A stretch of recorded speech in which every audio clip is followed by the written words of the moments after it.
Looking for a fast-charging, ultra-responsive stylus for your iPad? Meet the 2X Fast Charge Active Stylus Pen, designed for 2018 to 2025 Apple iPads. Take your creativity and productivity to the next level. Click the link in the video description to shop now on Amazon. Welcome to StarScene Scoop, where we dive into the latest celebrity news and trends that are making headlines.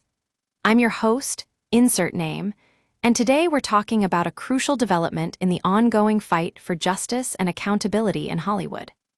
In a shocking twist, three high-profile celebrities, Justin Baldoni, Jay-Z, and Smokey Robinson, have announced plans to countersue their accusers in a bid to silence them.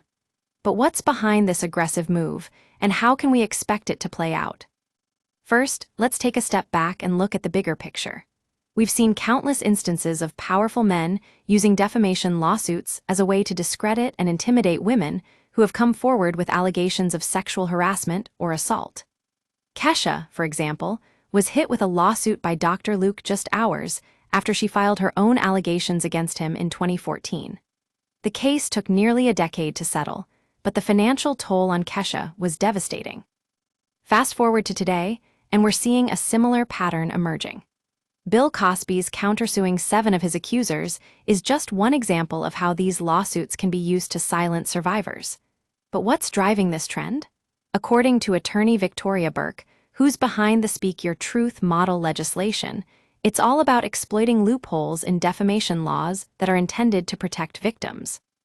The Speak Your Truth Act, which passed in California last year, is designed to close those loopholes and provide a much-needed level of protection for survivors.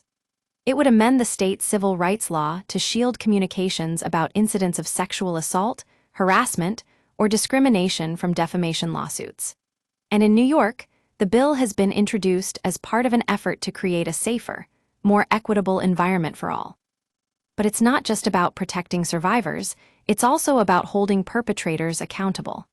As Mark Geragos, a member of Kesha's legal team, puts it, the legislation really is laudable, something that needs to be done.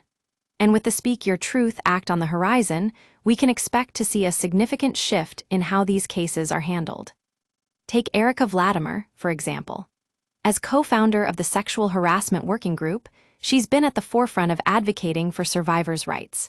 But after receiving a preservation notice from Andrew Cuomo's attorneys, she was left feeling shaken and intimidated. That's when it hit her. These lawsuits aren't just about silencing survivors. They're also about using the legal system to exert control. Now, we can expect the Speak Your Truth Act to face its first high-profile test in California, where Blake Lively has used the law to file a motion to dismiss Justin Baldoni's defamation lawsuit. It's going to be an interesting case to watch, one that could have significant implications for survivors across the industry. So what does this mean for Hollywood? In short, it means that the game is about to change. Defamation lawsuits are no longer just about protecting reputations, they're also about silencing truth-tellers and punishing victims. But with the Speak Your Truth Act on the horizon, we can expect a more level playing field, one where survivors have a real chance to be heard. As we look ahead to the future of Me Too, it's clear that this is just the beginning of a long and difficult journey. But with laws like the Speak Your Truth Act in place, we're finally starting to see some real progress. Thanks for watching StarScene Scoop. Until next time.